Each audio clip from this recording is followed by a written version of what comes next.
Welcome back to La Fronterita, you hungry animals. On this week's episode, we're preparing a pork tenderloin with 3 sauces. We got a sauce for everybody.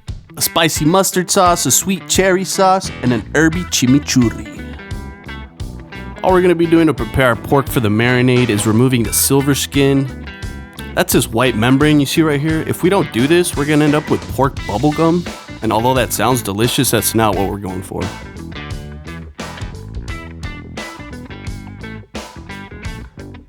For our marinade, we're going to be utilizing half a cup of lime juice, a tablespoon of honey, a teaspoon of salt, half a teaspoon of garlic powder, and half a teaspoon of pepper.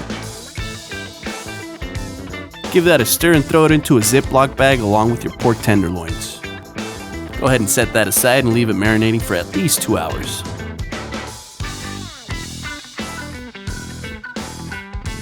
Alright, let's move on to our sauces and let's begin with the spicy mustard sauce. In a bowl, pour in 4 teaspoons of olive oil, half a teaspoon of salt, half a cup of mustard powder, and half a cup of boiling water. Stir and set that aside. Now onto the chimichurri. Chop about 2 cups of parsley and mince 12 cloves of garlic. Throw that into a jar along with 2 tablespoons of salt, 2 tablespoons of dry parsley, 2 tablespoons of oregano, a tablespoon of crushed red pepper, a tablespoon of cayenne pepper, a tablespoon of paprika, and a tablespoon of black pepper. Now pour in a cup and a half of neutral oil, in this case sunflower seed oil, and finally a cup of red wine vinegar. Give it a stir and set it aside. It's recommended to let this rest at least a day just to get all the flavors integrated into the oil and vinegar. Alright, let's move on to our sweet cherry sauce. In a pan on medium heat, throw in a cup of cherry preserves, half a teaspoon of dry oregano, and a 1/4 cup of white vinegar. Give that a stir and turn off the heat as soon as it starts boiling. Oh, and don't forget the salt and pepper like we did. Now that we got our sauces out of the way, it's time to prepare our grill for the meats. The meats. Before we shift our focus over to the meat, we are going to need something green on this plate. So let's go ahead and char up some of these asparagus and just set those aside to make room for the pork.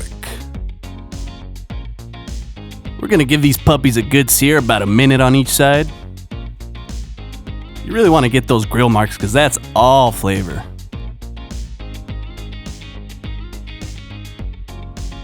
Once we've got that sear, we're going to place them away from the coals and let them cook in indirect heat. Insert your thermometer, and wait for these to get to 165 degrees.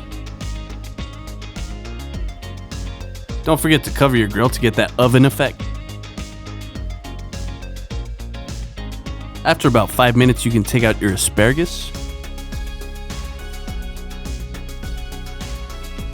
Once your pork is up to temperature, take them out and let them rest for about 10 minutes. Finally, it's time to put this onto a plate and wolf it down. Slice it up, dice it up, however you want it, whenever you want it. Pick a sauce and go to town. Thank y'all so much for watching. Please like and subscribe and comment down below. Jerry, I know you're watching. If you have any requests, please let us know. Peace out!